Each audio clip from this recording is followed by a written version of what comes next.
کہتے ہیں کہ برِ صغیر کے شمالی پہاڑی سلسلے کے درمیان ایک گاؤں واقع تھا جسے کوہ سیاہ کہا جاتا تھا۔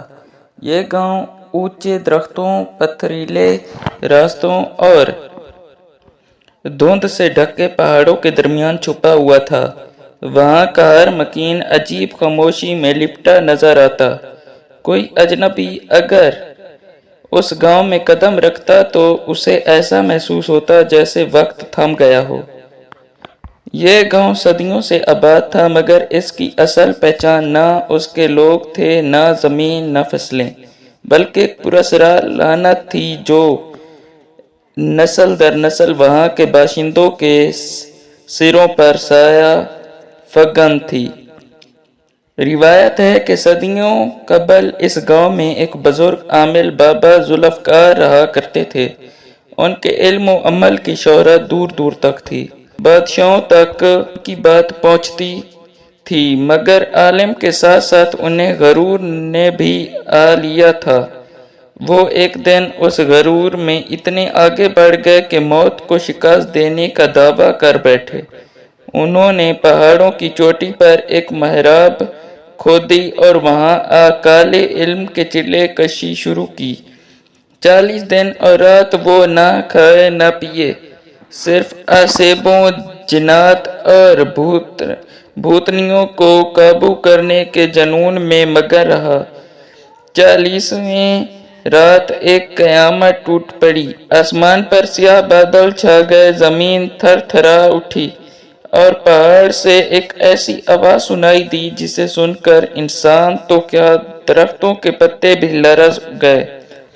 ذوالفقار نے تو وہ در کھولا ہے جو بند ہے، اب لعنت تیرے گاؤں پر ہوگی جب تک خون کا کفارہ نہ دیا جائے گا۔ اور یوں کوہ سیاہ قرض زدہ ہو گیا۔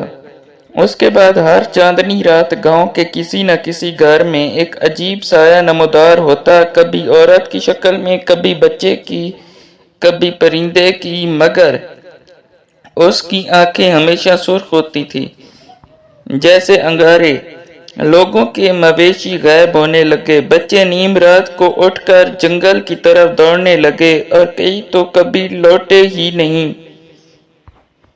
یہ حاضری ہے، وہ آ گیا ہے۔ 40ویں رات اور 40ویں دروازے سے اس عالم کی بھول کا خمیازہ ہم سب کو بھگتنا ہے۔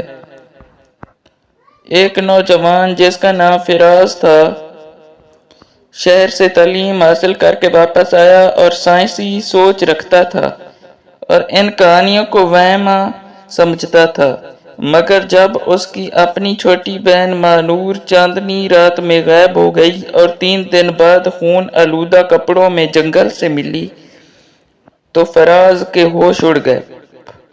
وہ پہاڑ کی چوٹی پر گیا جہاں بابا ذوالفقار نے چلا کیا تھا۔ وہاں ایک کٹا ہوا دروازہ تھا، آدھا زمین کے اندر آدھا باہر، جیسے کسی نے اندر سے اسے توڑ کر نکالنے کی کوشش کی ہو۔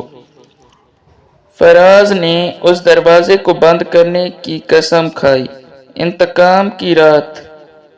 اگلی چاندنی رات فراز نے اپنے ساتھ 5 نوجوان لیے اور وہ سب ہتھیار اور تعویذوں سے لیس ہو کر اس مقام پر پہنچے۔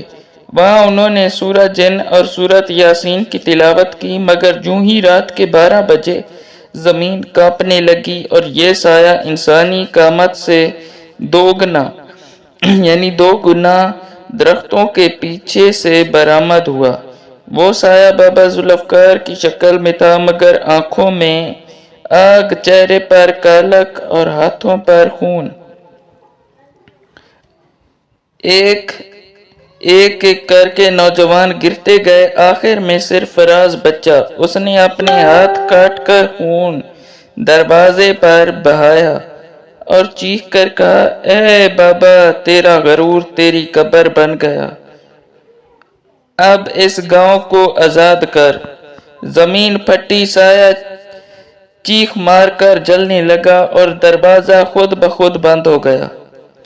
اس رات کے بعد گاؤں میں سکون آ گیا۔ لوگ سمجھتے تھے کہ کرسڈ یعنی لعنت ختم ہو گئی۔ اب بھی ہر سال 40ویں رات، چاند کی 40ویں رات پہاڑ پر ایک چراغ جلتا ہے، وہی جگہ، وہی محراب، اور اس کی لو کبھی بجھتی نہیں۔